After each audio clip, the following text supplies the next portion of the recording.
Main কথা হচ্ছে যে এটা তো আসলে ঢাকা কেন্দ্রিক না। আপনি ব্রাহ্মণবাড়িয়ার ইস্যু তো ঢাকার একটা স্পেসে বসে আপনি সমাধান করতে পারেন না।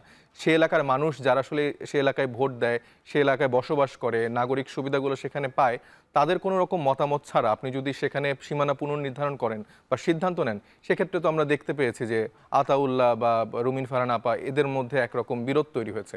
এবং শুধু তাদের মধ্যেই না, আমরা দেখেছি বিএনপির ২-৩টা গ্রুপের মধ্যে আসলে বিরোধগুলো তৈরি হয়েছে।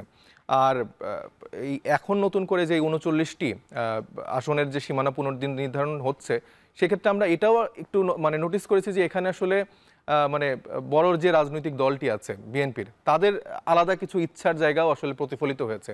যেমনটা আমরা দেখেছি যে আওয়ামী লীগের সময় তারা নিজেদের মতো করে যেখানে আসলে তাদের সুবিধা হবে বা যেখানে তারা মানে তাদের ইলেকশনে ভোটের জায়গাটা আসলে একটু বেশি, সেখানে তারা নিজেদের মতো করে মেকানিজম করে কিন্তু সীমানা পুনর্নির্ধারণ বা এদিক সেদিক কিন্তু তারা করেছে। ঠিক সেরকমভাবেই আমরা এখনও দেখতে পাচ্ছি যে কিছু আসনের ক্ষেত্রে এটা বলতেই হবে যে এরকম বিএনপির একরকম ইচ্ছার প্রভাব বা সেই জায়গাটা আসলে প্রতিফলন হচ্ছে। তো এখানে আমি মনে করি যে এখানে দল মতের মানে বাইরে গিয়ে আসলে সেই যেই জেলার বা যে আসনে যে মানুষগুলো নিয়ে কাজ হচ্ছে তাদেরকে সম্পৃক্ত করে যারা বিশেষজ্ঞ যারা আছেন তাদেরকে নিয়ে আসলে এই কাজটা করা উচিত। এর মানে কি আসলে যে ইসি যে সীমানা পুনর্নির্ধারণটা করলো সেটা কি আসলে ঠিক আছে, এবং নাকি বিএনপির আসলে নিজের ভোটার এক জায়গায় কম এক জায়গায় বেশি, কি বলতে চাচ্ছেন আসলে?